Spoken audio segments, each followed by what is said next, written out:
Kegiatan perkemahan kedua yang dilaksanakan oleh Badan Kesatuan Bangsa dan Politik Aceh Barat. Ini yang kedua kali.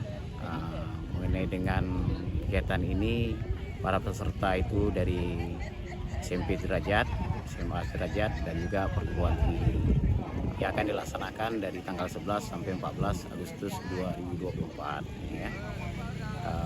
Perlu kami sampaikan bahwa kita di bidang ideologi Wasbang dan sosial budaya agama adalah suatu kegiatan yang memang mengharuskan kepada adik-adik, para pemuda, pramuka. Kita bekerja sama dengan keluarga pramuka yang ada di Aceh Barat.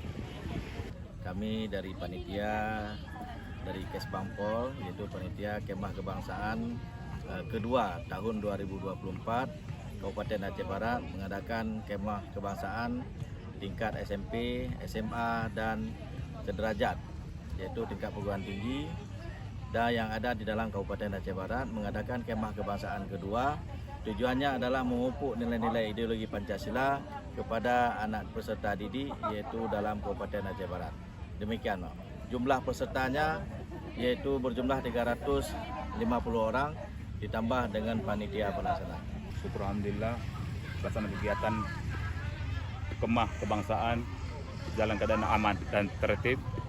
Mudah-mudahan cuaca hari ini cukup mendukung sampai penutupan. Sekian dan terima kasih. Wassalamualaikum warahmatullahi wabarakatuh.